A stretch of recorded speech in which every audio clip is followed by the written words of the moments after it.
The meeting to order. Welcome everyone tonight. Welcome those in the galleries. Good to see people there, and welcome council back from kind of our summer hiatus, officially with our council meeting. So it's some of you haven't seen for a while. So good to see you and good to be at the table. Councilor Sereno's not able to join us tonight. He sent me a message. He's not feeling very well today, so not able to be here. So okay, let's get right at it. The first item would be approval of the agenda. Does anybody have any additions to add? Counselor announcements. Yes, please. Thank you. We noticed that was missing. That will be number 4, and we'll move everything else down. Just checking, was that Counselor Goddard's counselor announcement, or was that just a note that it wasn't there? Exactly. See what we. You missed all me. summer? See what we did? Missed all summer. Yeah. Okay, anything else to add? No? Okay, let's have a motion to approve the agenda with that addition. So moved. Thank you, Council Walsh, second by Deputy Mayor. All right, all those in favor say aye. Aye. Motion's carried. Okay, approval of the minutes. So public hearing, July 7th. Did anybody note any errors or omissions in those? Well, I have a comment and a Okay. concern. So the minutes of that meeting, in Crystal's review of the documents, when she talks about in the first paragraph, the 2 areas to be zoned, area A, that includes Thomas Streets. And I don't think that's part of area A. I'm seeing it. I think that's what she did say. I'm not sure anymore. But reading it, my recollection of what we agreed to, that's not it. And I just wonder if we can note that as an error, if this is the official record of what we I did. think that might have been an error in the actual report. I think I did because someone did ask that during the public hearing to confirm. I'll go back to the recording and actually get clarification on that. I think I took that break from. Well, I right suspect you now. did. Yeah, I suspect you I did. will check on that. Okay, thank you for picking up on that one. Anything else from that set of minutes and comments? No? Okay, we'll approve them as circulated with that addition or change that will come with your review. Okay, and then council minutes, July 8th. Anybody note any errors or omissions in that? Okay, we'll approve them as circulated. Thank you very much. So we'll now move on to councilor announcements. So, Councilor Goddard, I suspected you must have had. On September 2nd, Joseph Wynot, Berwick Sports Hall of Fame #1 fan, celebrated his 60th birthday.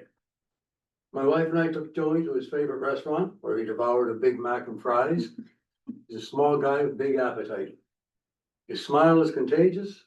He's an inspiration to us all. Thank you, Jody. Well done. And you had him at breakfast the other day as well. Yep. Yeah. Yes. Okay, Councilor James. I happened to run into Mr. Best of the KMCC, and he wanted to thank the town council, town of Berwick, for their support in putting in 2 teams into the KMCC golf tournament last Friday. And wanted to let you know that they raised $54,000. Yeah. And it's a great event, I understand. It was a great day for golf for our team. It wasn't really a great day of golf. Yeah. Anyway, we managed around. We had a good time. I hope to be there next year. Okay, I'm sure that'll make a difference. any other announcements? Deputy, I guess just I'd like to thank all the volunteer firefighters who continue to fight the blaze of that and the fires that are happening. That's all I have. yeah, thank you on that. And they're just generating some numbers too from our our department, and it's really amazing the amount of hours and year and things that have been involved in it, so we'll circulate those numbers, probably come up with a newsletter and some other, let the public know. Yeah. Anything else, council? Just two just thank yous, like, thank you to, Berwick Galladay volunteers, and all the work they did. I was unfortunately completely absent from everything Galladay's this year, which is strange for me. We got back what normally would be just in time, but I was quite laid up for, the duration of the weekend, so. Congrats to the volunteers for everything they did and to the town staff and council for being there for the events. And also congrats to all of our students, and our school community too for starting up a new year. Great, thank you. Anything else? The one I wanted to mention was Terry Fox Run is this Sunday afternoon. So hopefully we can, I mean, I think everyone received a bit of, an invite to that, so if you're able to make it or drop on or support somebody. Okay, let's move on to the review of the action items. Turn that over to our CAO and Jenny. So I'll just bring attention to the presentations that have been scheduled with our IMSA organizations. And the only other one I wanted to highlight was at the very bottom with other. So we talked about McIntosh Street, and it was originally planned to be patched and paved, milled and paved this year. And the director of Public Works explained at the last meeting that the expense required to completely bring that down and build it back up was estimated to be about $80,000, which is more of a capital project. So we have deferred that and will use the remaining budget to finish other patching around town. And the McIntosh Street will come as a capital budget item for 26-27. And I don't know, Aaron, if you have anything else you want to add to that. So there was a comment that we should communicate that, so we'll do that as well, so that the residents of McIntosh know, because they were told and expecting to have that done this year. Thank you. Any questions for Jen on any of these?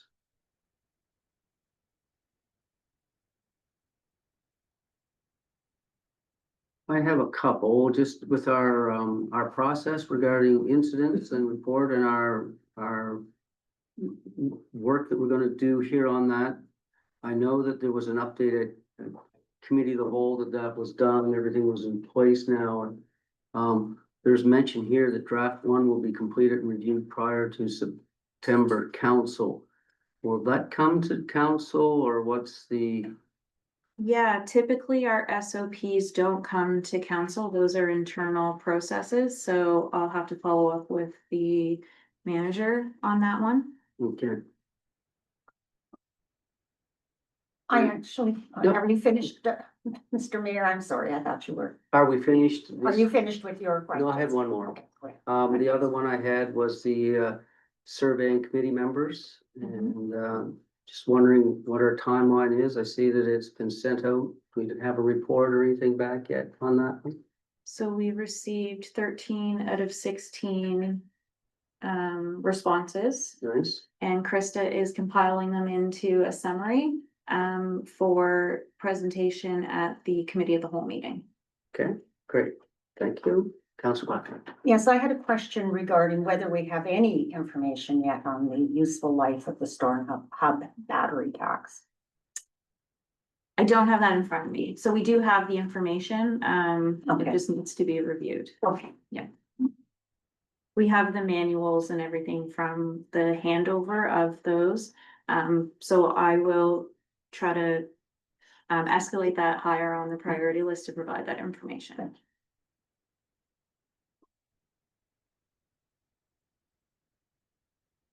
Okay, any further? Okay, let's move on to our new business. And the first one is our sewer fees, and we'll turn that over to Lisa, Director of Finance, to Thank you. take us through that. Certainly.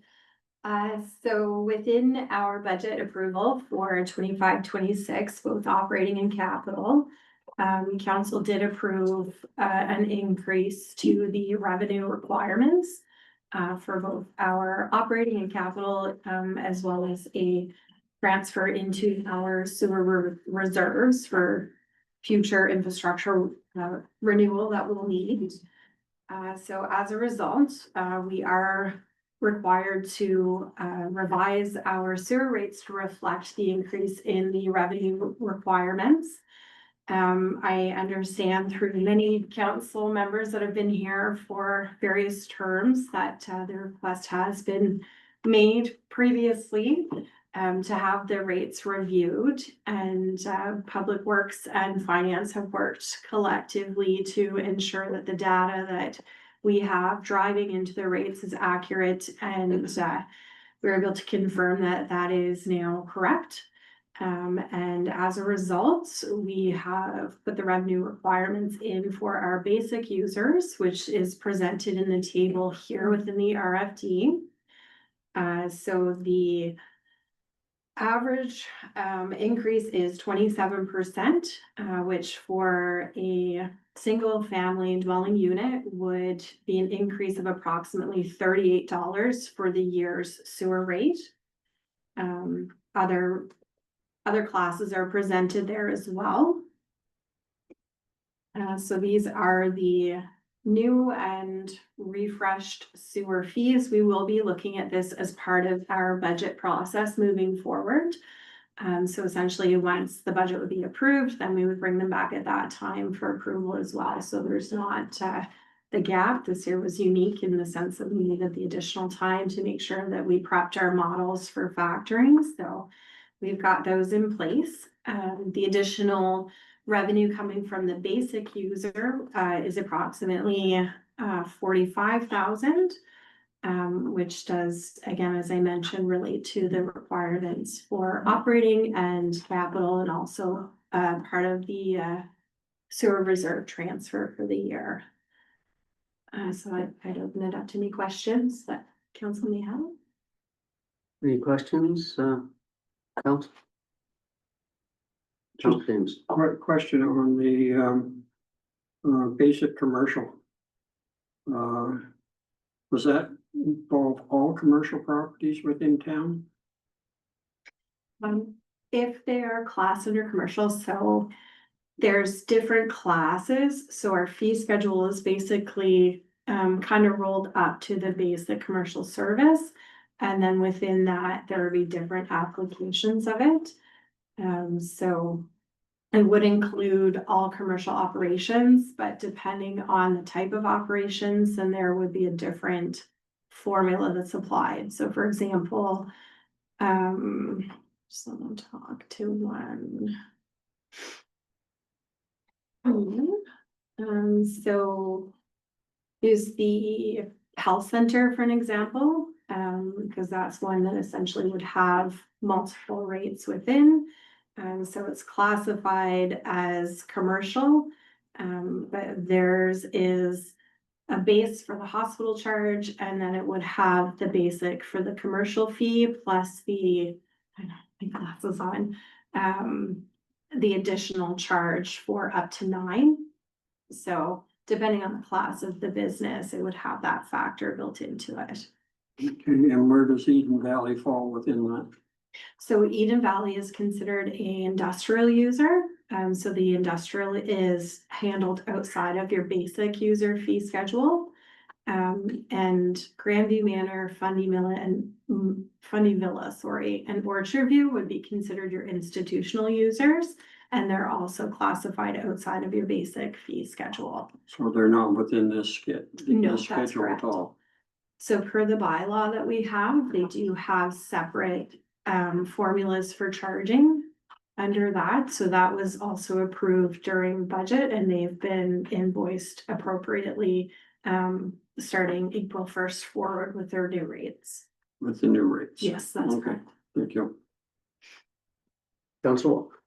So thank you for motioning to me again for all the times that we've been. It's, and I loved too, just the number that the last time this was done was 2017. Because that does go back to me saying, every year I went back and that would be like, the budget before I came on, so.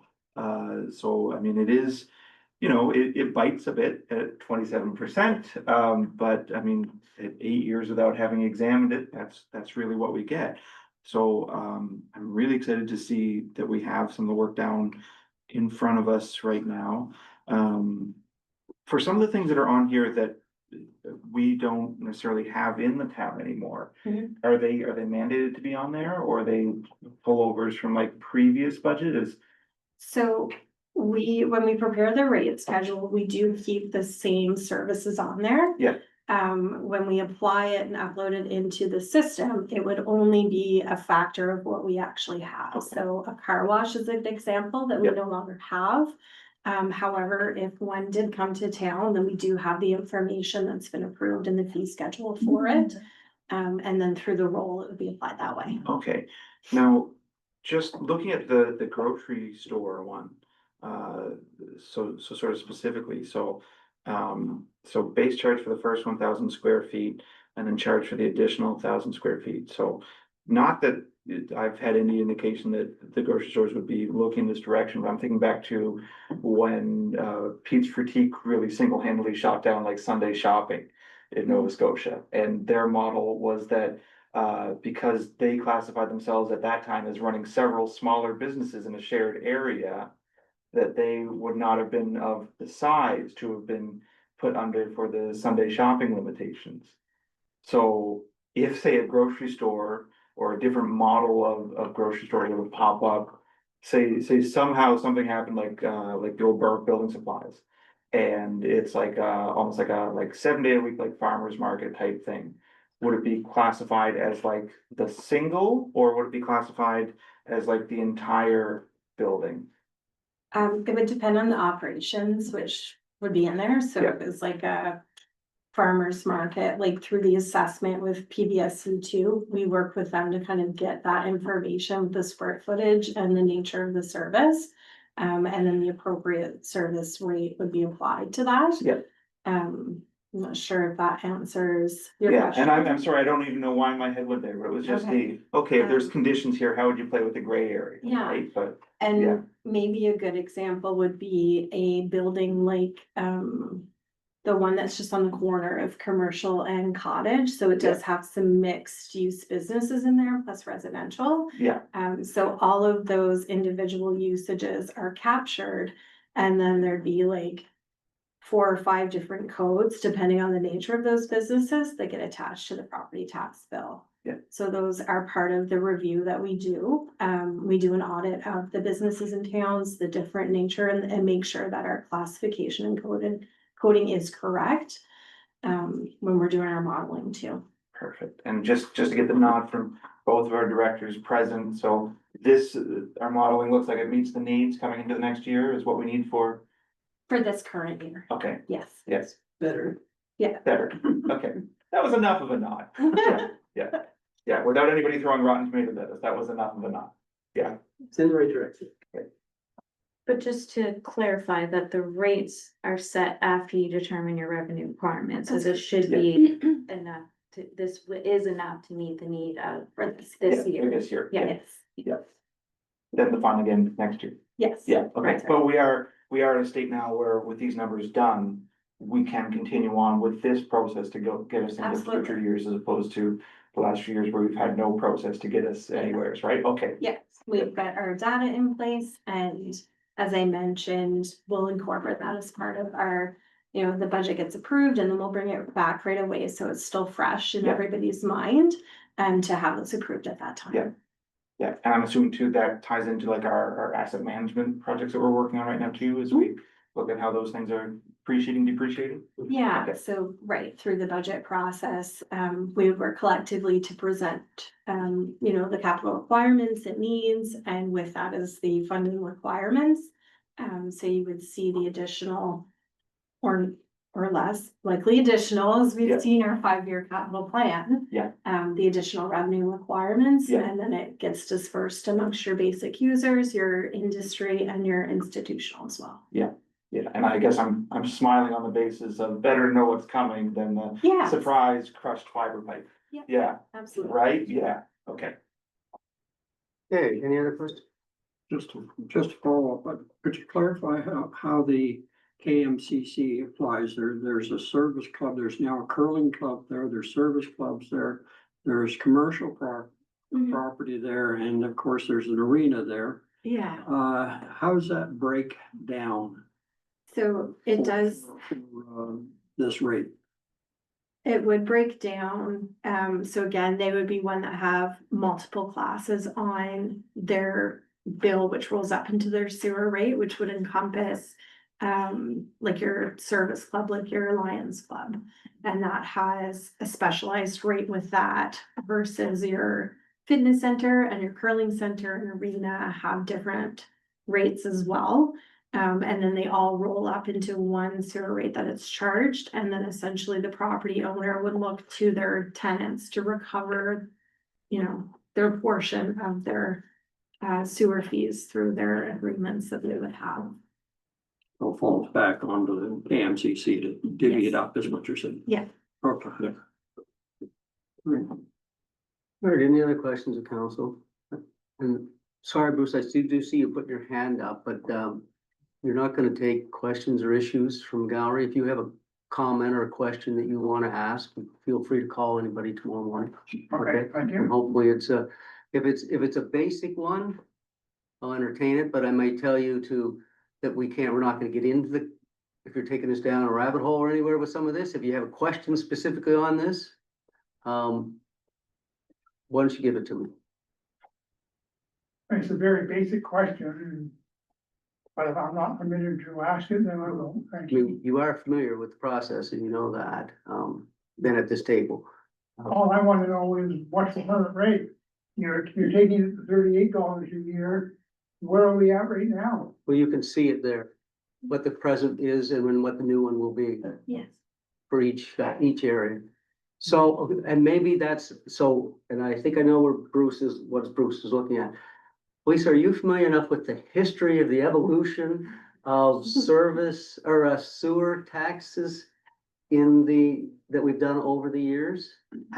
I've had a high level overview from former Mayor Clark.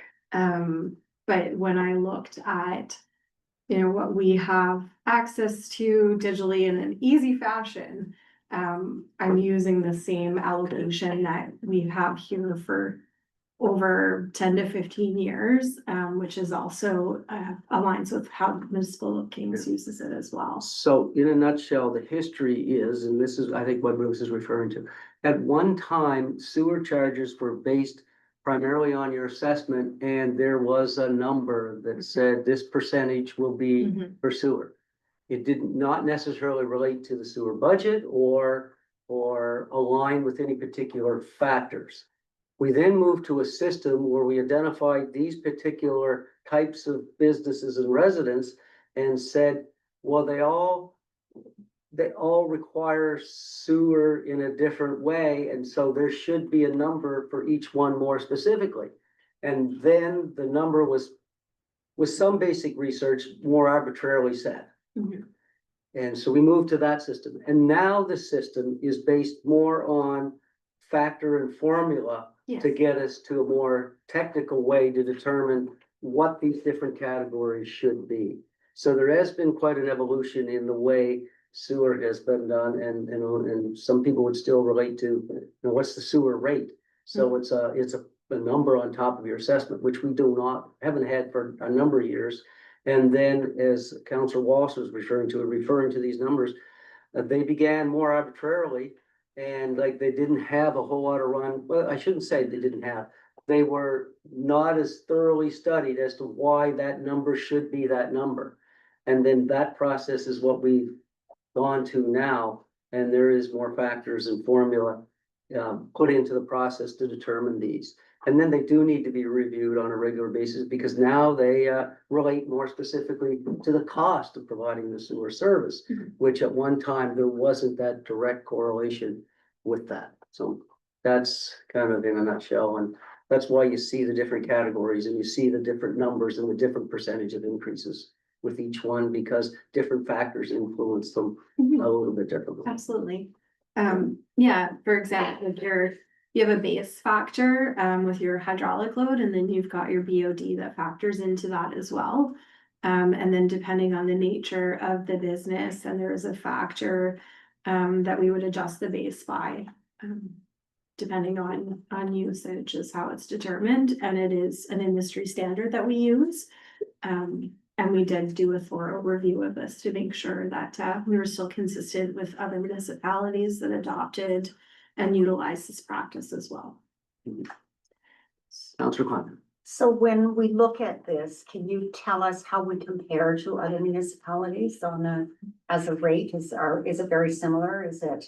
We are actually significantly cheaper, a lot less expensive than comparables. We assumed that it would go up significantly. It hasn't, and one of the biggest drivers of that is because of the industrial customer that we have here in town. Through our bylaw, their usage is quite significant compared to the basic users. And I believe the split is, I want to say 67% contributes to the industrial user. And the rest is spread amongst the basic user. And that is essentially based on what they're putting into the system. So I think it's really important because people will look at the 27% increase as a really significant increase to communicate that this is still a very reasonable rate Yes, for the service we're getting. yes, absolutely. And also how critical it is that we do cover the costs and develop a reserve Yeah. for this particular. Yes. Okay, any further comments? So we do need. Actually, I do have one. There is one that actually went down, the hospital rate. And is that a hospital rate as per a hospital, which is different than the WKM? Or are you referring to the WKM when you say hospital? It is the WKM, so it is a portion of their rate. There was an error in the formula that was previously used. So Okay. that's why you see the adjustment. That rate would go up a bit when you look at all the mixed usage that they have there, Right, around $24. So, but it was good that we found that we're able to correct that. okay, great. So again, that's what happens when you do the formula. That Yeah. doesn't always mean everything is going up, and that's one case. It's good to have one happy camper. Yeah. Deputy Mayor. To be realistic and have hospital removed, the odds of us getting a hospital back. Well, If again, it's- the hospital is interchangeable with the health center. Okay. That's. Yeah. Yeah.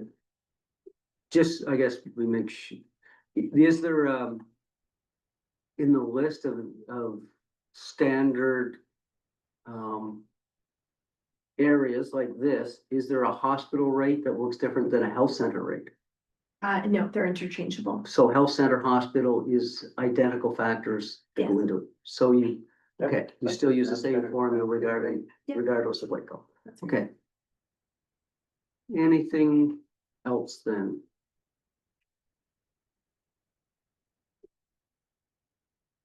So we need a motion to approve this for tonight. Counselor Wall, So moved. okay, we have a second there. Counselor Quackanack. Any further discussion? Okay, hearing none, all those in favor say aye. And any contrary minded? Motion's carried unanimously. Thank you very much. Thank you. We made it through that one without anybody feeling a little flush.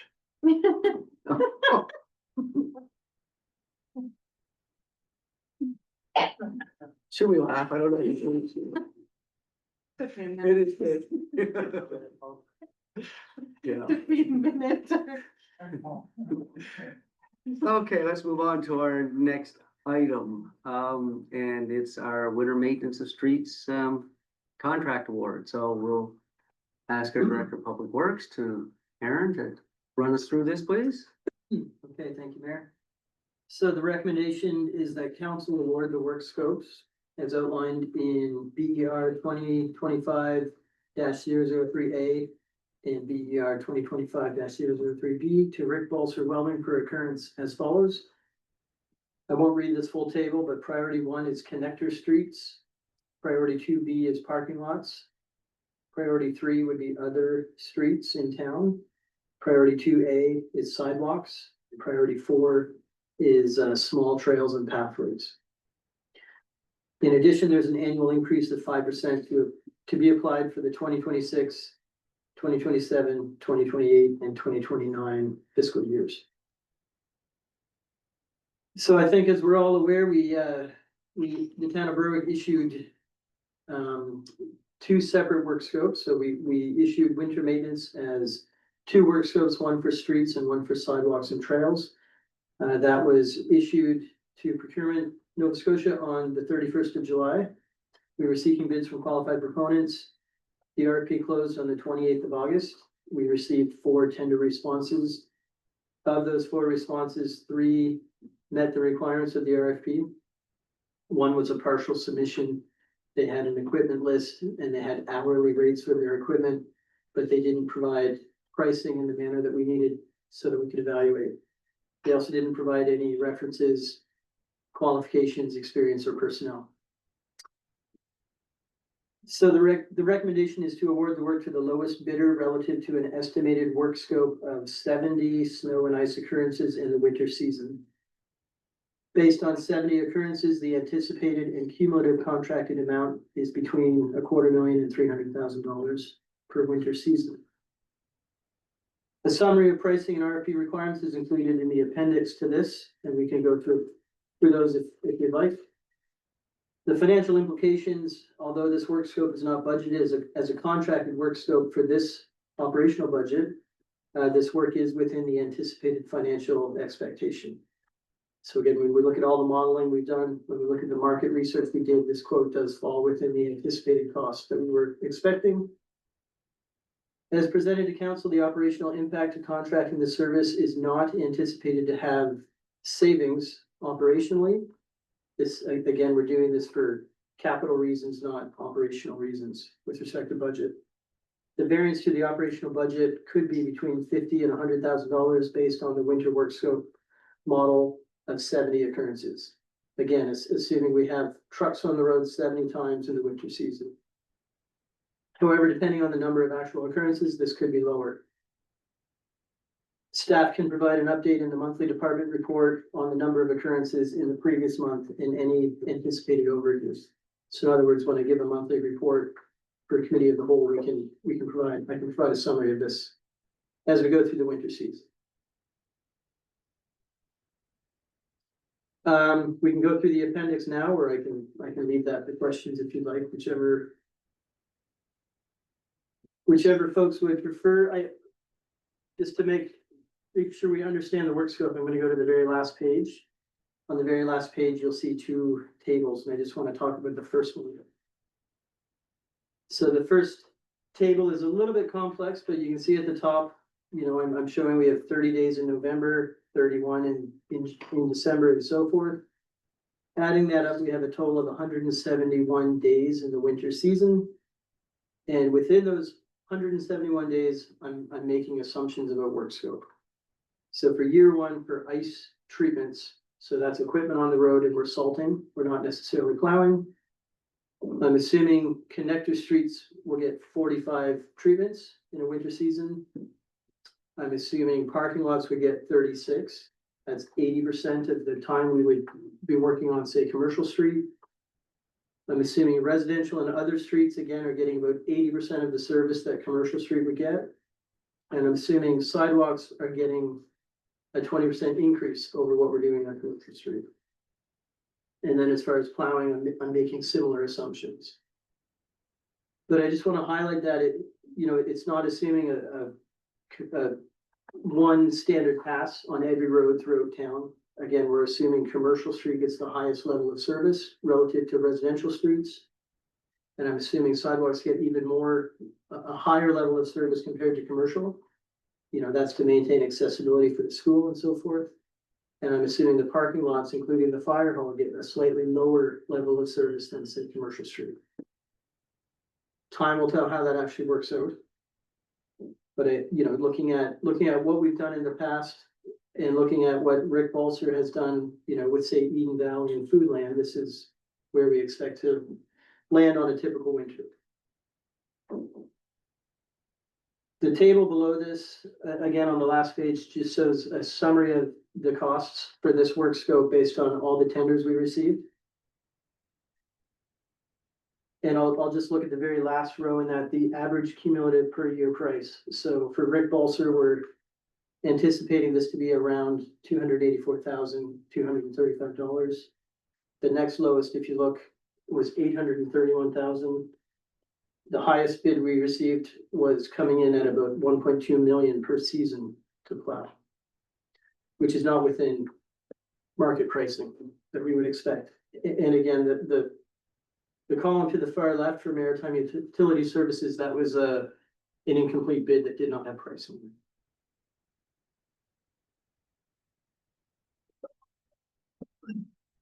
Okay, so I think, I mean, this has been, we have spent a fair bit of time talking about doing this and whether we do need to do this. And I think it's important that we continue to have a very thorough discussion on this. So quite open to a broader discussion on this whole issue again, if we need to, especially with some background pieces, and not feel we need to specifically get to the motion yet until we've kind of answered some of our questions and we thoroughly understand it. So, who would like to begin? Deputy. How many times did we sold last year? We still did. We must know that. You have 45 and I know I saw some truck more times on Main Street than 45 times. And so, Follow behind those big trucks that are going up and down the road constantly. yeah, I would not like to see it come through my bay window when the road got a little slicey and they couldn't stop. sorry, and I should just explain that too. So the other 25, when we look at this, it's 45 plus 25 for, say, Main Street and Commercial Street. So we're assuming we're salting 70 times in the winter season. I believe that works out to on average once every 3 days, 3.5 days or so, on average. Some days it might be twice a day or 3 times a day. Other times it might not be once a week. So. Can I just ask Aaron to clarify one thing? Sure. We are not getting rid of our salter truck, so there could be times when we could salt during regular hours that we wouldn't be calling the contractor in to do that work. It is a good point. We'll still have a salter. We'll always have a salter. We'll always have a plow truck. Even when this is contracted out, we're still doing Berwick Electric substations. We're still doing the sewer plant. We're doing the solar garden ourselves. We're gonna be managing snow every single day of the winter, even if we're not plowing the streets. Things like the windrows between the road and the sidewalk, our crew will manage that. You know, we'll snow blow or we'll load that into dump trucks and haul it away. So we're gonna have some degree of equipment and some degree of work in this. We'll still be buying salt to some degree. That was my second question. How much are we going to continue to buy salt and how much? So it's hard to say how much, you know, a very small fraction of what we use today. A lot of what we plow is dirt roads. You know, if you look at the roads into the substations, there's really no value salting that. That is something with sand for the most part. Same with the solar garden or the sewer plant. But some degree of salt will be, you know, if you think about the public works lot, the parking lot for public works, that's not included in this work scope. So that's something we're gonna be salting. We purchased 525 metric tons last winter. A typical winter for us is about 300 metric ton. Maybe we're purchasing 7 metric ton going forward. So Aaron, if you could, the primary reason we were doing this is because of, the money we could save the capital budget because of the cost of the plows, Correct. new plows. Can you give us a quick background on the equipment status, what we have now, or what we would have before this, then the situation, especially with the plows, and then what we will have when we implement this, as you mentioned, we're gonna continue with the salt again. So what other pieces of equipment did we have and will we keep, and then what won't we have that we'll dispose of? I'm just making a list for myself so I Okay. can talk through these. So we currently have two single axle dump trucks. One has a 10 or 11 foot plow, the other has the same plow with a wing. The youngest of those trucks is 17 years old. The oldest is 20 years old. So with respect to those two single axle dump trucks, the issue is maintenance. Last year was actually a relatively mild winter with respect to plowing. It was a very heavy salting winter, but not very heavy for plowing. There was very few weeks, unfortunately, where we had both trucks in operation. It was very common to have only one truck in operation because the other was out for maintenance. For sidewalks, we have an empty trackless and a Wackernusen. The empty trackless is 10 years old this year. The Wackernusen is only 3 or 4. The Wackernusen is in great shape, has many years left. The empty trackless, we had several weeks of downtime last winter. Not so much because the empty trackless kept breaking, but because parts take time to get. So when something broke, we would be down for a couple of weeks waiting for parts to get it fixed. So it was less common to be down to a single sidewalk machine, but there were several weeks where we only had one in operation. We have an F550, a 1-ton truck with a salter and a plow. That's a piece of equipment we use a lot for parking lots. We would use that maybe to widen an intersection in a residential road or to clean up, say, a cul-de-sac. But that's also one of our primary salters. That truck is a 2017, I believe, so it's 8 years old, approaching 9 years old. As an example, we just got that truck safety inspected this month, and it was over $3,700 just to get it roadworthy.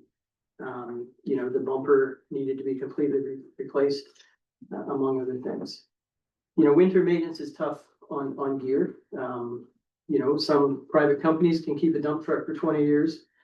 But when you stick a plow on it and you're running salt, it's different. It's not just mechanical maintenance, but rust gets on your frame and your bumpers and your gear too. My understanding is the province keeps trucks for 8 to 10 years. Again, we have a 17-year-old truck and a 20-year-old truck, and it's not very cost effective to keep them on the road in the winter is the issue. To replace all that gear, to replace everything like for like over the next 5 years, it would be estimated at about $1.6 million over the next 5 years to replace that gear. Some of it we do need to replace. Again, the F550, you know, a 1-ton truck is a truck we can use 12 months a year. So it makes good economic sense to purchase that. A public works team of our size, it doesn't necessarily make sense to have 2 dump trucks. You know, we don't necessarily have the crew or the work scope to use 2 dump trucks for 12 months a year. Yeah, I'll leave it at that for now. Okay, thank you. Just to clarify, so the 1.6 million all requires debt to purchase. We have not built up our reserves to be able to pay for any of that replacement with cash. So if we did, then this would be a different discussion. But unfortunately, we would have to use debt, which then delays any road work such as Foster Street that we have planned in year 4 of our capital plan, I believe, another 10 years, because we would not have enough debt available on our books to do that work. So again, this wasn't an operational decision to try to save money. This really was to make sure that financially the town could invest in critical infrastructure moving forward. Thank you for that.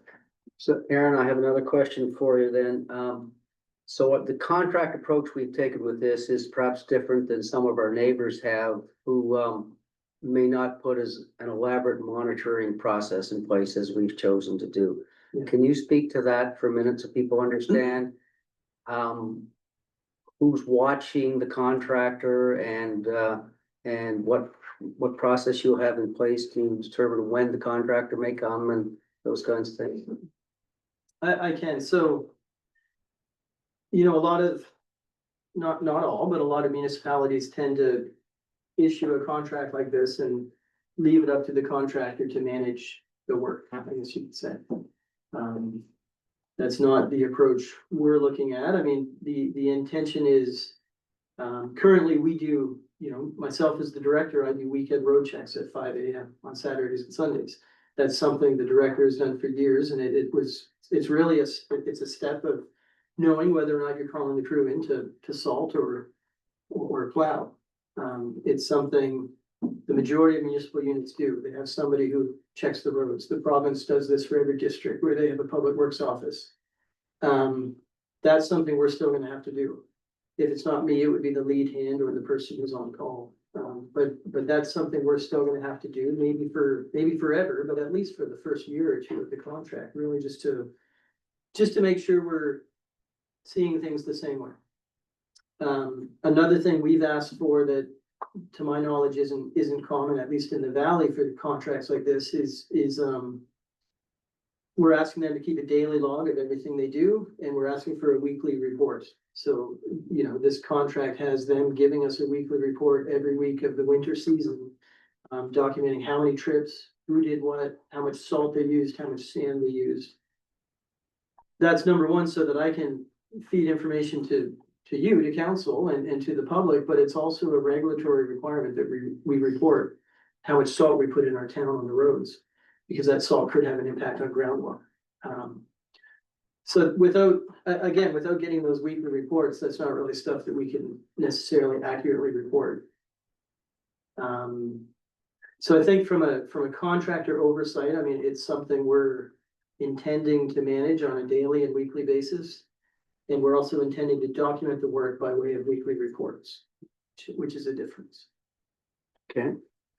So the other, oh, go ahead.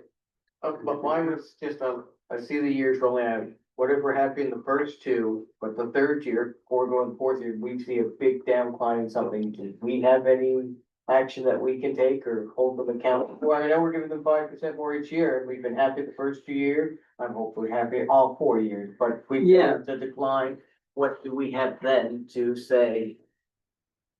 So something we've added to, I guess, mitigate the risk of that is a performance guarantee.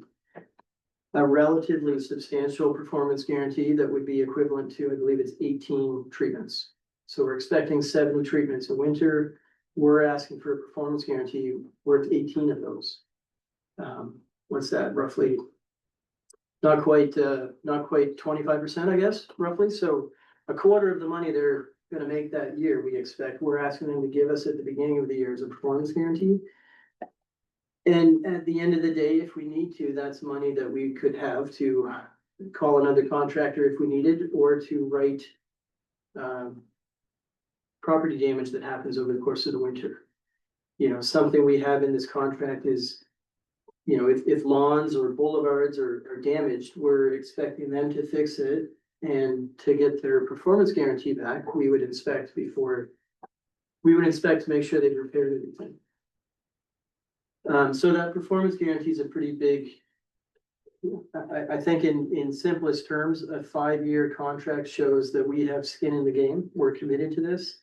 And by asking for that high of a performance guarantee, we're making them have some skin in the game too, in simplest terms.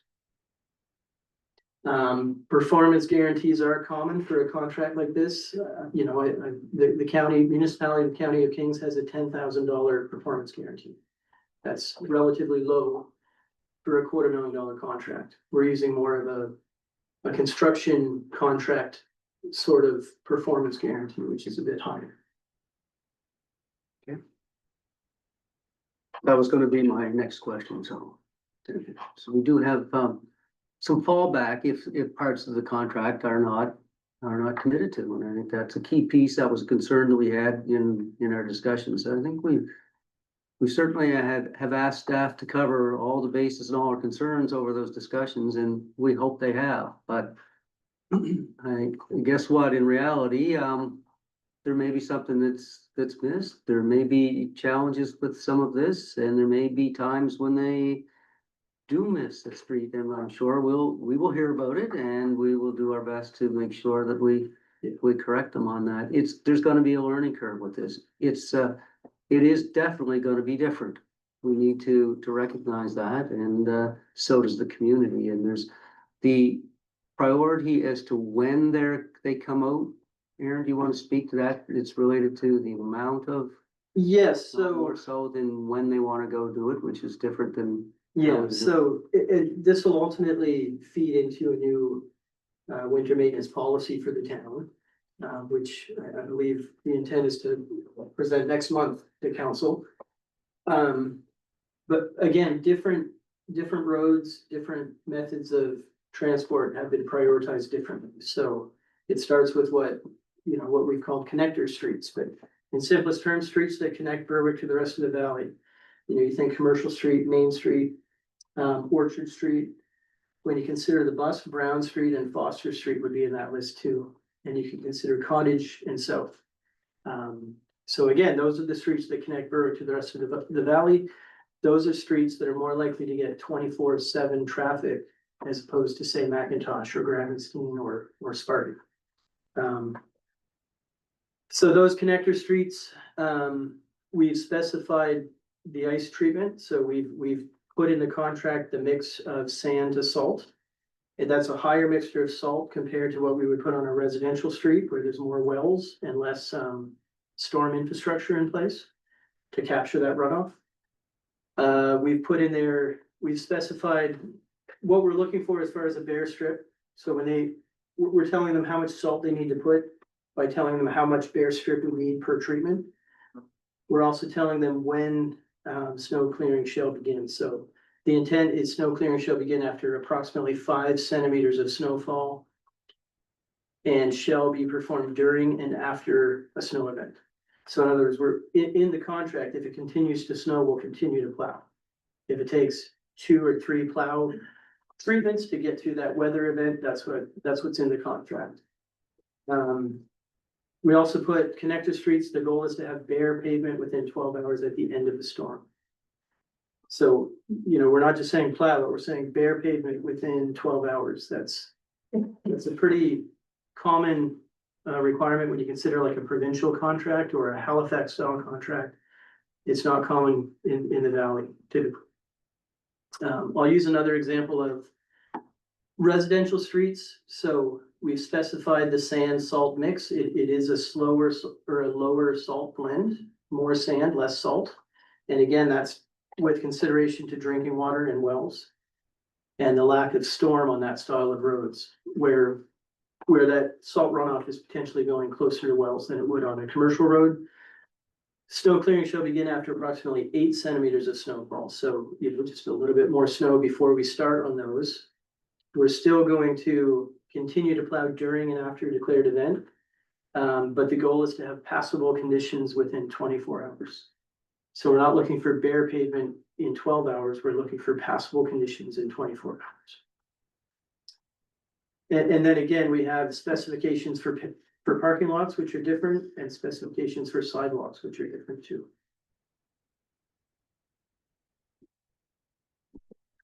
All right, any further questions, Councilor James? Question, I'm trying to understand your 70 occurrences. You've got 8 different categories there, I believe. Yes, we have 8 different categories. When I say 70, I'm taking 45 plus 25. 45 plus 25. Yeah, so I'm really calling Commercial Street or connector streets the benchmark. And then everything is relative to that.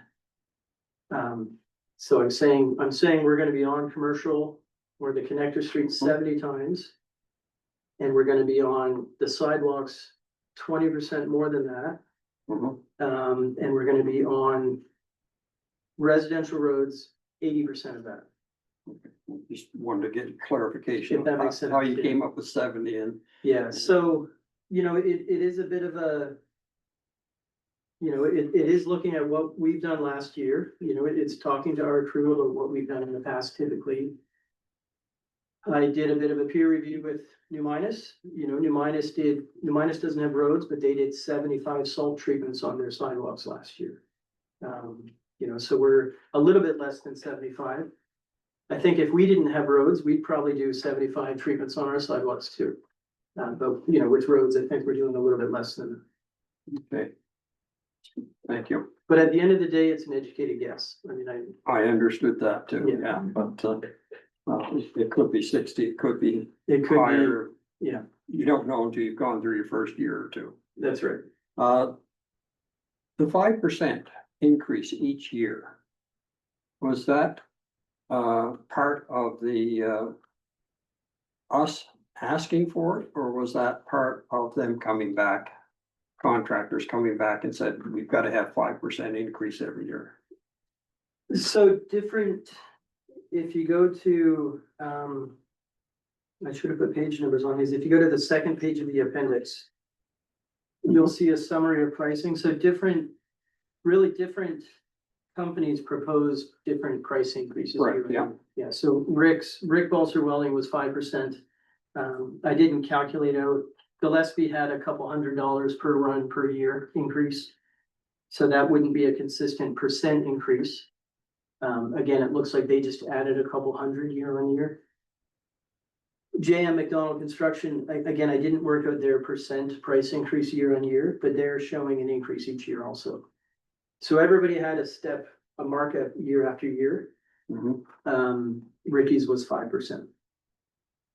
5%, so his was 5%, so if you go with his contract, he's put in a 5% Correct. each year. Yeah. And no one indicated that they'd go COLA or CPI or anything No. like that. No, and we didn't necessarily ask for that either. Okay. Yeah. Very nice.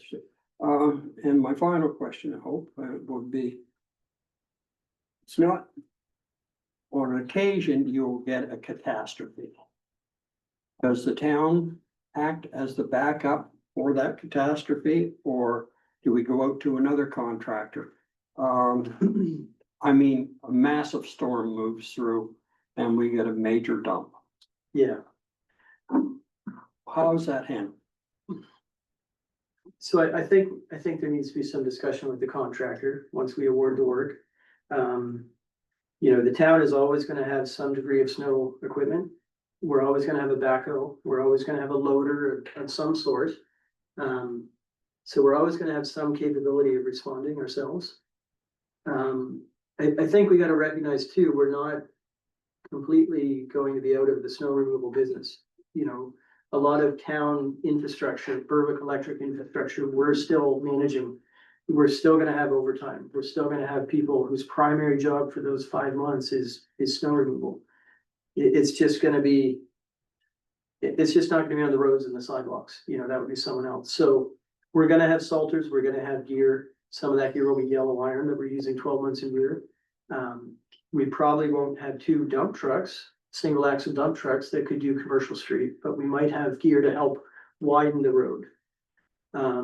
Or again, like we're planning, managing the windrows, as this weather event is happening and it's being plowed, getting the snow in between, the boulevard of snow needs to be managed too. By managing that, we can keep our salt treatments lower too, because that stuff melts during the hot days and then freezes in the nights. So the town would be involved to some degree. As far as to what degree, I think we need to work out with the contract. It's what I've found where we're clearing a road in the winter is that it's, yes, you're gonna do 50 or 70 or whatever number of events there are, but it's a one time in the winter or twice in the winter where you get something that is well beyond your capabilities, Yeah. well beyond your contracts. Yeah. And you have to have some backup for that. Someone to at least call, whether it's Yeah. your own staff or whoever. Or another contractor that say, bring in another dozer. Yeah. you know, it might be, maybe we need a contingency contract in place. There is another company that's offered to rent us a loader if we need it. You know, they weren't interested in bidding, but they do have equipment that they're not using, and they were interested in renting it. You know, so those might be things we need to think about. I think this first winter, we're okay. I mean, there's really no intention of selling any gear right now. You know, we need to test this. And we, you know, we don't wanna sell the gear until we've tested it, really. So this first winter, we're gonna have gear to respond if we need it. It's really the years after, how much response can we do when we don't have some of this gear? You know, I agree that we need to think about that a bit. Okay, thank you. As long as it doesn't cost us an arm and a leg to get it on the road. Yeah, I mean, that's yes, the whole that's point. right. We're not gonna spend money to get equipment on the road just to respond to one storm. No, but, you don't want the town shut down for No, a week no, or but I 2 think weeks. there's other ways that we can have that. Ensure the contingency to Yeah. back up. Well, I believe there has been times in the past with varying circumstances, whether our own equipment was broken, couldn't be fixed in time, where we've had to hire Yeah. an independent contractor to come in and do some work for us, whatever the extent of that was, Yeah. and we've done that from time to time, Yeah. when we were either overwhelmed or broken down with. We're broken, equipment. Yeah. And to my knowledge, you know, speaking with my predecessor and the crew today, I mean, it's virtually every year, if not every year, we've had to rent equipment for, be it a day, be it a week. Typically it's loaders and typically it's bigger equipment that we have for the big snowstorms. Yeah. But this, if we get a white wand, this is gonna be very, that might not fall in the work scope of this. I think. So I would take that as an action to take away that staff needs to consider. Yeah. I don't wanna spend our time trying to solve Yeah, that at yeah. this table without really talking operationally what equipment we have, what options we have. So I would, but I do think it's an important point, and I think that the director can take that away and make sure that we do have a contingency plan in that in the event that something like that happens. Yeah, can I just, you know, just to give a bit more reassurance too. Rick Balser Welding currently does 8 schools for the school board. He has a municipal contract. He does a lot of commercial and industrial properties here in town now. He has, you know, we have 2 dump trucks. He has 10 pieces of gear that can plow streets and parking lots to hour 2 or 3. You know, so he's a significantly larger operation than we have. You know, when I asked for personnel, he sent me a page worth of people, not 3. I've also heard that some of the contracts he has, he's not gonna be renewing to free up space for this one. So his capabilities are different than what we've had in the past as a base plan.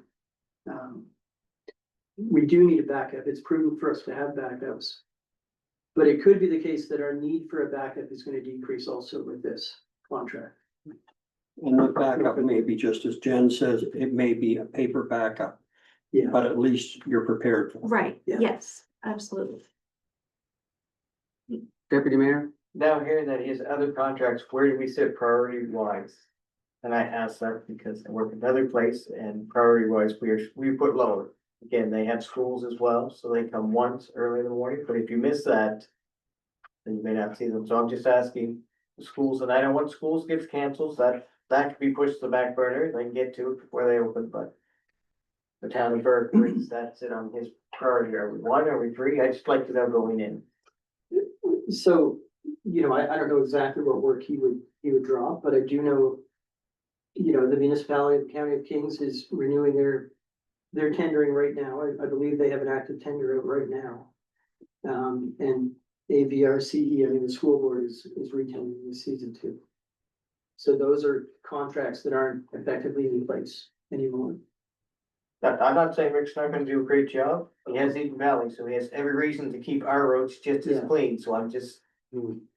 I'm not sure the process works that way, where he has a priority list of who goes where. He has requirements that he has to meet, Okay. and ours are clearly specified that he needs to be here, this to do that. And it doesn't matter what else he has, and he may have different arrangements with somebody else for different things. Mhm. But he is required to be here when he needs to be here, and if he has to buy another plow or hire another person, that will be on him, but I don't think he sets them up that you're fifth to Okay, get here or anything like that, like it's, No. that's not the way. I guess I was also looking at for emergency oil fill-ups and stuff like that, like I know where I work, we are number one on the list that they have to come make sure our generator does not run out of fuel, so. Yeah. Some of these contracts, sorry, Jen, with, specifically with industries or grocery stores are time-based, like, you know, he has to be there by, say, 2:30 in the morning. So it's not a quantity or a temperature requirement, it's a time requirement. I just mentioned that because, you know, a lot of these snow contracts are very, very different depending on the industry, depending on the need. I believe the one with Eden Valley is time-based. I think they have to be there by, I know all very well. 2:30 in the Yeah, morning. during the night, Yeah. they're over, we've got bad weather, they're good snow blow. that's right, and the 2:30 is so that there's sufficient time to get everything cleared before, you know, shifts start type thing, so. Ours is different. I mean, I think one thing we would get with this contractor is he has, you know, he has the capability of storing equipment closely. You know, I think he has stuff here in Somerset or close, you know, so the equipment should be close, his people should be close. His ability to respond to Berwick should be nice. Something we'll be happy with. Some of these other contractors were in semi minus, so for them to get here, they're probably not gonna put us ahead of their new minus contracts. You know, Rick Balser Welding is in a different situation than some of those. Jennifer, did you have a comment? I did just have one last thing and, so we talked about this afternoon in our management meeting. So one of the things that we had communicated to the public was that we are going to have ways for them to provide feedback through the process. So we are not committing that this is gonna be perfect in year one. There is gonna be a learning curve. So we will be setting up an email address. You can do it through report of concern, and there'll also be a direct voicemail line for really that general feedback that we can take and triage and determine whether there's things that we could amend for this year versus next year. And then there'll be obviously, you know, if there's emergent issues, there'll be a direct line to someone, but we really want to make the opportunity for the public to be able to provide us in real time if they see something that, or want to provide feedback, but they could do that every snow occurrence if they wanted, but it will be something that we'll be able to gather all that data and use it to weed through and see if there's things that can help improve the service, whether it's in real time or in the next year. So we will be putting that briefly in our newsletter going out in the next week, and then we'll do some more push out to the general public after that. I think just to add to that, Jen, the email is already set up, like this Yeah. is something that's coming very, very quickly. It's winterwork@berwick.ca. So again, we'll publish that, we'll make sure people know. We have one similar set up for the stormwater work that's ongoing. But it's already in place so that when we advertise it, we can run, we'll be ready. Another point I'd like to make on this is that, you know, some people might look at the range in the pricing and say, the one company is considerably lower, so maybe they're not as good if it's less expensive. But if you look at the scoring, Rick Balser Welding also scored very high in the experience, the qualifications, personnel, and equipment resources. That puts him, well up there in his ability to do the work as well as the price. So it's an important point. I think that he scored very well in all the other areas. You never repair the equipment, it's a welding company, can't just. Well, yeah, that's another part of his operation. Yeah. Okay, anything further? Because we should now entertain a motion and then we can have some further discussion on the motion if we choose. So Just one further Okay. clarification, the communications that we're talking about going out, does that also, on occasion, you will have emergency situations in the past where they would have called down to Public Works, I know they have, called down to Public Works and says there's an emergency going on up here, and can you get the plow here first. Will that be covered as well? Sorry, can you, like, what would that have been, like an example? Ambulance needs to get up on. They would That- probably call the after hours Yeah, I mean, that- line, right? There's no intent to change anything that we've done in the past. Right. Okay. We'll still have an on-call person. We'll still have Valley Alarms manning an after-hours number, operating an after-hours number.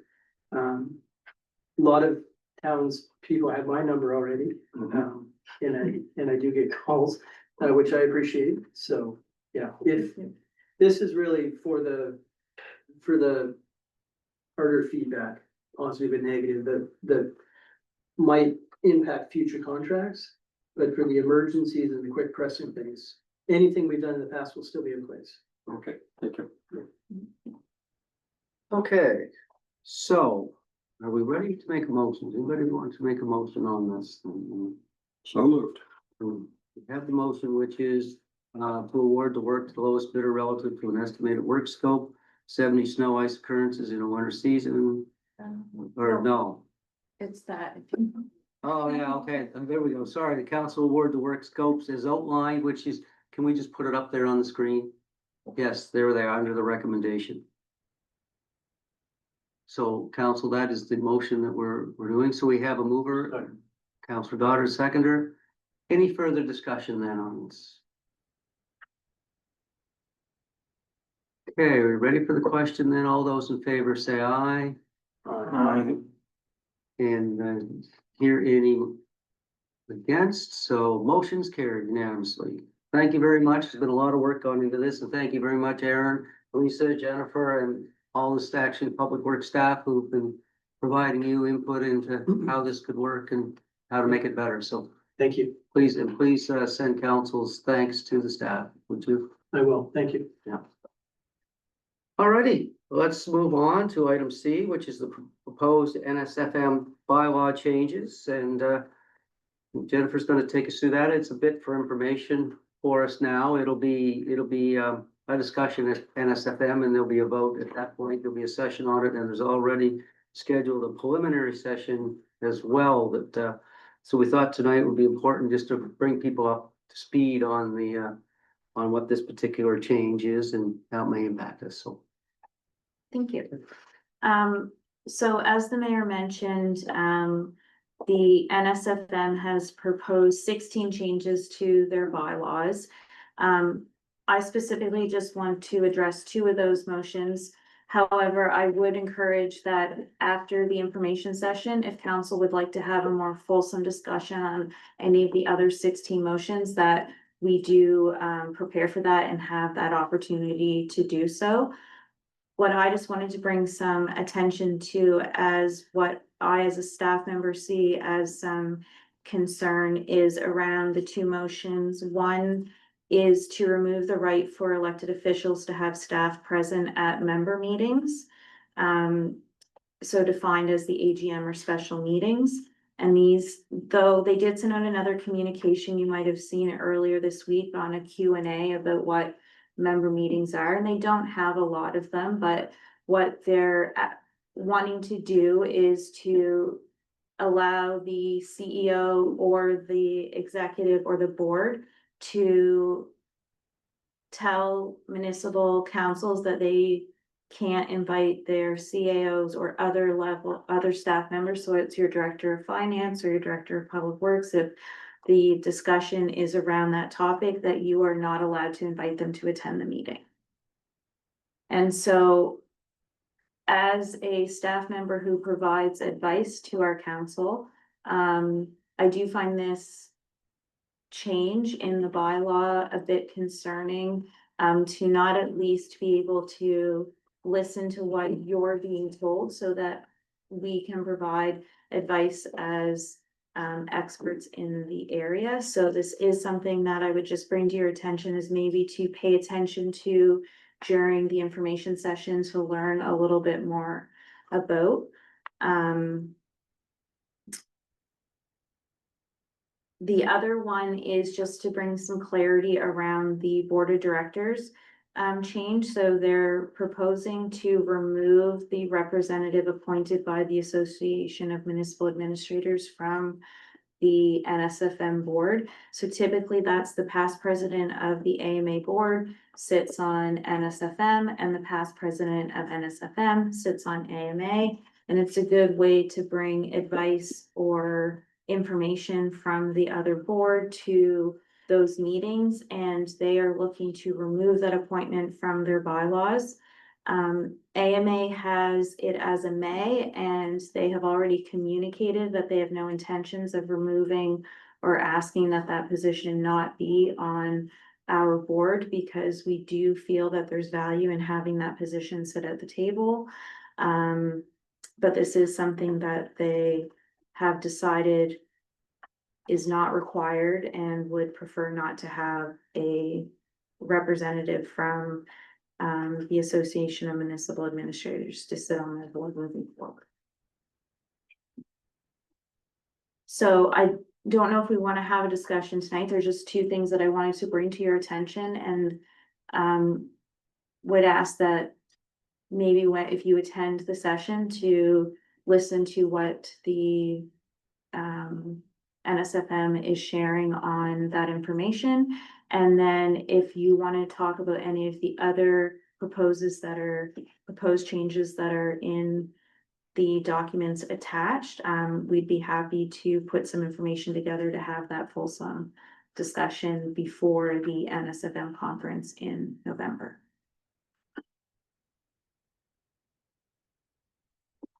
Any questions for Jennifer on this?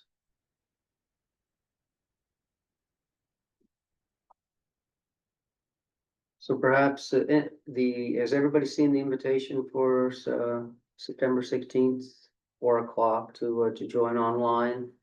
Get a little bit more information on this, and if you're able to attend that, maybe we can have a discussion afterwards if there's any more clarity needed around this before we go to. It seems a bit out of the blue as to why they want to create the disconnect between the administrators and the elected officials, but That might be the reason we're elected, they're not. I don't know, I'm looking at myself. yeah. So they did have them connected for many, many years, so why they feel they don't need to be now is more of a question. Yeah, Councilor James? You know, I guess I tend to agree with, there needs to be a connection. Just to have just the municipalities at the meetings tends to be a little internal. I'll just put it that way. And it's nice to have the other thoughts that are around the table and the information that can come back to the table being available. That's one thing. The other thing that I see is that's motion 3 and motion 5 you were talking about as I understood it. And the other one that I see is that I don't understand motion 8, which is why take it away from the right of the board to get rid of board members that haven't been there and just take it to the president. I think that is a little, that's taking something away from a board that is a cumulative decision and just resting it in one person's hands. And there may be conflicts with individuals as a result of it. So those are just the other ones I didn't see fundamental problems with. Yes. Any other comments on that? Mr. Council Wall? I guess just to comment, there's definitely been a shift in the thinking and how the organization works in NSFM within the time that I've been on council. I feel the first few years, while it was still operating as the Union of Municipalities, it was more about creating that sort of growth and friendship between municipalities and the province. and we've seen some positive changes that have come around through new leadership and new strategies and much more efficiencies. And from what I've heard, that sort of efficiency is sort of what's driving where they believe like these changes should come from.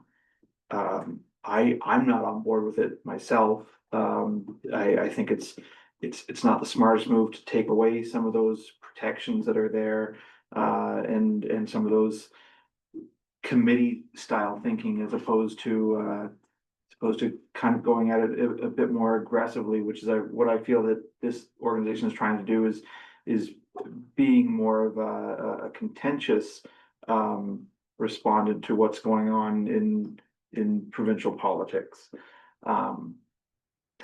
And so I have a lot of questions when it comes to really why to remove that sort of, because it's a different style of thinking going from the elected perspective to the administrative perspective. And so I feel that it will limit sort of some of that creative processing and how the organization wants to move forward. In some ways, maybe it's seen as more efficient to be able to take away that sort of, well, no, you can't because the rules state that we work this way, that normally comes from that CAO type voice. You know, and I mean, I've made the comment before, like in town, we've often been in a position where maybe we didn't always know the way that we were supposed to be going because we didn't always work with the set rules and we were very creative. But the great thing for having those administrators there is that once we know the rules, then we have to be creative in a different way to figure out how to work with the rules and how to work around the rules. If we don't have the people that are the type of people that at the board game always have the board game rules beside them to go in and say like, this is how we advance and how we play, I worry that we're gonna find ourselves tied up in a lot more knots and potentially legal issues if we don't have that level of thinking at the table too. So as much as I'm normally like very supportive of the efforts of NSFM, I'm not very much in support of these three motions at all. I'd like to keep us at a place where we do continue that relationship. I think it definitely shows in the letter that followed up with the work that was there that AMANS is kind of in shock and not in agreement with the steps that NSFM is taking. And I wonder too if it's going to create a bit of a culture friction with counselors that have been long-term counselors and counselors that are coming in working solely with what they've been recently told from NSFM. Because I think there's going to be a bit of a perspective piece that's not going to be there for all counselors when it comes towards voting for this. So I'd certainly be in favor of on those three issues staying where we are and maintaining, and especially in the piece of working on what that relationship piece will look like between AMANS and NSFM before we make the solid step of removing that board perspective. I think that needs to be worked out first. Thank you. And I do just want to point out, so, I mean, I would encourage everyone to have conversations, whether it's with the other members of council, or it could be with other councilors from other municipalities, on the 16th at the meeting.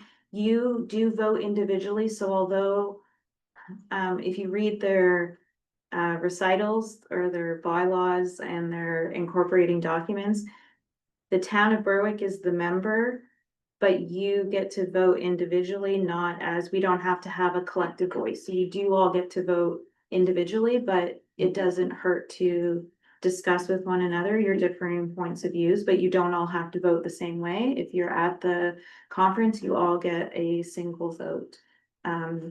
I just, as someone who has seen through our intermunicipal service agreement arrangements, when CAOs are kept out of the room, we've gotten into some trouble with those organizations.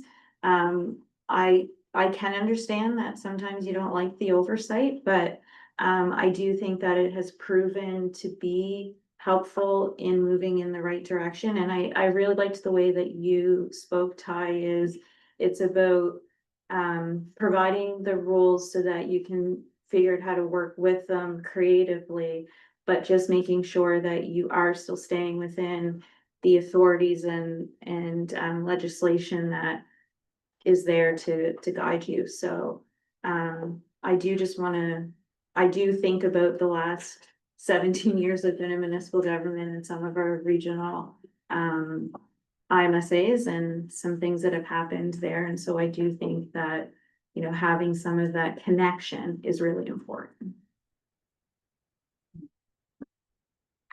Yeah, absolutely. We rely on the guidance of the staff, the council does in every municipality. And so why we wouldn't want to continue and have a strong relationship organizationally as well as individual municipalities just does not seem to go with the same direction that we want in a municipality to have strong relationships, strong support from staff, strong councils to make final decisions on things, but with good information. If you don't have the good information and the basic understanding that the staff provide, then you don't make good decisions. And I think that's one of the things that we really need to make sure that that they're at the table organizationally as well as at each individual municipality, because both those organizations represent a collective of municipalities.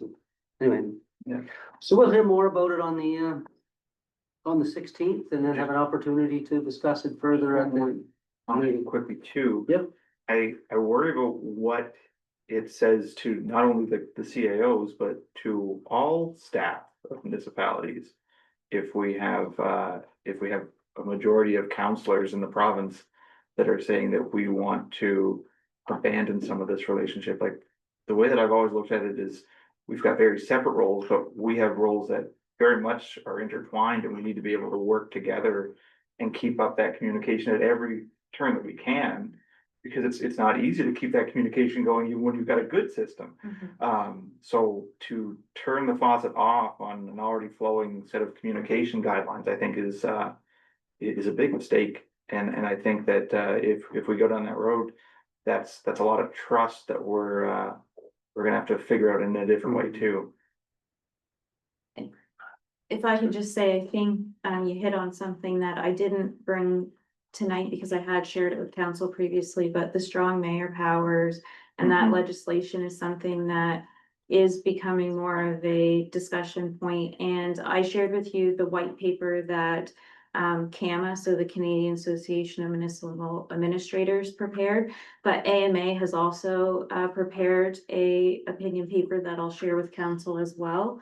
And sort of it kind of, this alignment does seem like it's kind of in support of maybe that change in legislation, but I leave that to individual councillors to review and determine what your individual stance is on that and how you choose to vote. Okay, so we'll leave it at that, and we'll follow up with it in a future meeting. Let's move on to item D, the strategic planning update. So we are underway with developing that, as we've shared with you in the previous meetings, the scope that we're looking at for our strategic planning process. We have now interviewed 2 potential consultants and are waiting to hear back from each of them as to their proposal. We did get one back, we got one in last night. And we have another one to come by the end of the week. And you said that we'll get it Friday. Yeah, by Friday, so then we'll have it. I guess a couple of things we're looking at a potential dates depending on the consultant of October 8th and 9th, which would be the kind of the first launch meeting with public on that, to get their input and kind of help support the appreciation for the the vision of the town and some values and particular strategic areas that we want to move on. And the other part of this that gives some consideration to is we've discussed creating these particular task groups as we go forward. When we identify those key strategic areas, of which there could be 4 to 6, we will want to populate those task force with staff, counselors, and people from the community as well with particular expertise and that we'll be looking for. So we keep that part in mind. And the other part, I think of this, and maybe more that I'm gonna miss, because I'm gonna turn it over to Jennifer and she'll pick up the things that I miss, is during the fall, when we do the work on this, we may not have as many committee meetings as well. And we would hope that the committee's members will be perhaps part of the working groups as well as we move forward. In some cases, I expect that the key strategic area will be an area of which we have committees for. And as we go forward around that, we'll sort that out. With the timeline we put to both consultants is to be ready for a December council to kind of finalize the document at that point. Or have something in front of us of which we respond to. Jennifer? Actually, I don't think you missed anything. I think you summarized it well. So again, we hope to have the final proposal by the end of the week. We do think that so we had budgeted $5,000 for the work. We do expect that's going to come in a little higher based on how much engagement we're looking for from the consultant. But we believe it will be under 10. And that's within my spending authority, but we also wanted to get blessing here that under that 10, that council was okay to move forward so that the mayor and I could select the consultant and move forward before bringing it, because we want to have a meeting before we want to set those dates and bring it back to council. So you need that on general consensus or you need a motion on it? Don't need a motion because I can technically approve it, but if there was general consensus you were against it, then I would make a motion to say that it needs to come back. I'd be okay with granting Mike the strong mayor powers for that one. Whoa. Yeah. Just that one, yeah. Just that way. Yeah. Not to be picky, but we set budgets for a reason. I am flexible as well.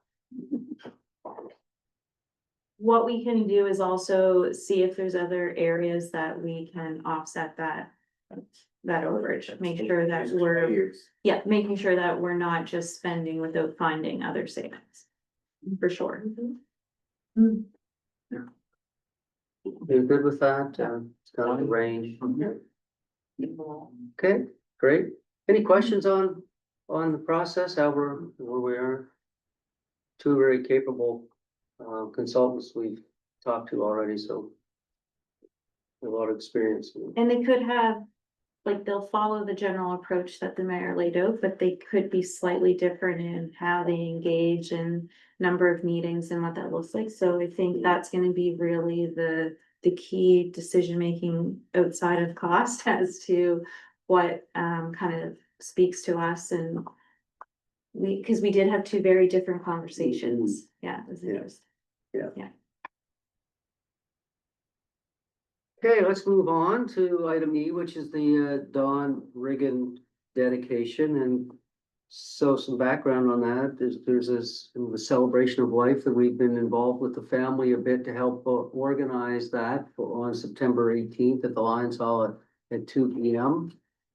Lions Hall or Pond Hall? Lions Hall. I corrected that in the minutes. Okay. No, it's at the Lions Hall. And so we've there's been a small committee of former mayor, Don Clark, and Don Riggins' sister, and Jennifer and I have been working a little bit on this.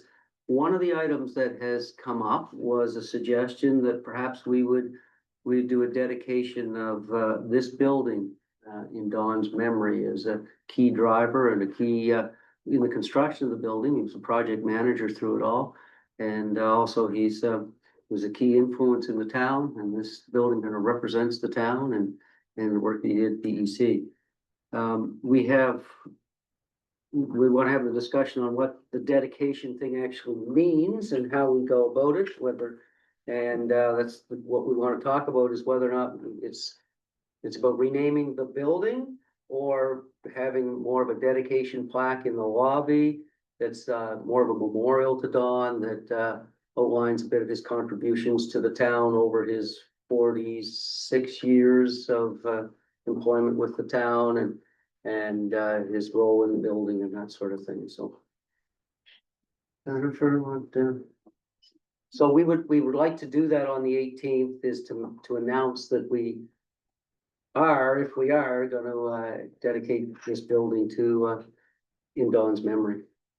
It's part of the ceremony or celebrations. Any comments, questions on that? Any thoughts of whether or not we go the naming of the building or just the dedication piece? Does it matter one way or the other to people? What's I guess it's when the flag sounds nice to me. We thought it would be harder to do the building change, because people would always wonder, well, where's that building outside of it? And we thought that, I think we kind of came to the conclusion that the dedication would be our preferred method, but we didn't want to make that decision without bringing the options to council and listening to what you might have to say.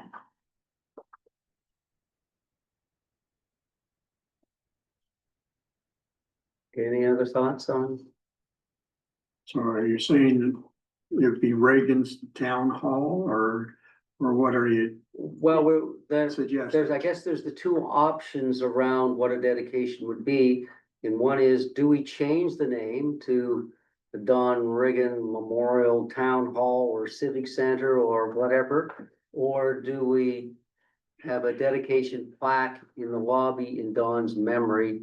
And where we would say that the building is dedicated to the memory of Don, and not have a name change, not put a sign on the building, not change our letterhead to say our address, or any, go to that extent. Can I make a suggestion that we do all what you just said there with the flag, but the next road that is made, would be Don Regan Road. Well, that's another piece that we could look at as part of it. Do we have a list of road names existing? Is that something we have? I know it has the Apple name, that's the only thing. Oh, okay. We've had a couple policies on that, and maybe they've wrapped all into one policy, because I think we have done names, former mayors. See, some of the streets are named with former mayors, and then we added the Apple piece as well. So there's some background, whether the policy still exists, so. I believe it does, so Yeah. we'll take a look at it. Thank you, Adam, that's a good suggestion. So. Any others? And so, not sensing a strong feeling one way or the other on this, and Something to respect on, I guess. Yeah. Yeah. And Yeah. plaque or road or the new bridge or whatever you want. So are we comfortable though with the dedication, at least with the plaque in the lobby and saying that the building is dedicated to him? I think the dedication plaque, like for the building to be dedicated in Don's memory is probably what would serve him best. In my view of Don, I remember even as we talked about the solar field, and do we call this the Don, and it was a pretty instant slap down of no, I don't want that. And knowing that, yeah, we, in some ways, I feel like we're probably even, for as modest as Don was, we're probably even overreaching for the dedication, Mm-hmm. but I feel it's important and should be done. But I feel Don's perspective was always that it's the town itself that is the important piece, so not changing the name of the building, I think it would be an important thing to Don himself. But I believe that keeping a plaque and a dedication that this is a building that's in his memory is important to the people that he served for a very long time. So I think that's the most appropriate way. If you look at the plaque that was just put up at Kay's Garden, that respected what she did as well, and just in a small way. Yeah. Which she would have done. So I agree with what Ty is suggesting. Can we have a motion on that, maybe just to I'll be make the clear? motion. Okay, so moved, seconded by Deputy Mayor, all those in favor of what Ty said? Motion's carried, thank you. Okay, and so you'll see an invitation will come out to on that shortly, and I think we're quite pleased to have been asked and to be part of this, and we're gonna involve, as much as we can from the municipal and electric utility and the area and Beauregard and stuff as we get. So, yeah. Alrighty, moving along, mayor's report is attached there. I do want to mention, Do we know the name of the new general manager? yes, we do. His Jeff Purcell is his name, and he's hailed from Lunenburg, but not directly from Lunenburg to Berwick. He's been in PEI more recently with Cavendish Farms. He's been in Moncton. Yes, Moncton with Cavendish Farms. And then he was in PEI. I couldn't keep it all straight. Yeah. He's been internationally. He's been in Florenceville with the Canes. He's worked with some big operations, and yeah. So it was nice to sit down with him and his team and just have a conversation. And I think we'll have many more around Eden Valley with them.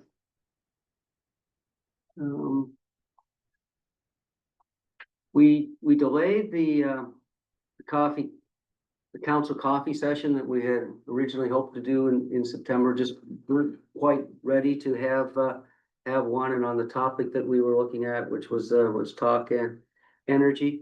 So we are gonna have one. The date we're looking at now is October 7th, but we're gonna let's talk strategic planning and try to get out front of our public meeting and get some as much discussion as we can going at the coffee session around what it looks like and how people can be involved. It was, we'll be doing a survey as well as the public meetings and the passport thing. So that will be our topic for the morning of October 7th. Then that's tentative until we book the room and make sure that's available, but that's the date we're looking at for that. So you'll see some more come out on that one. I wanted to give you a heads up.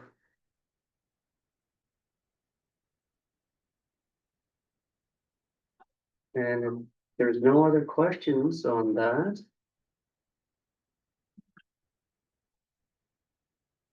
No?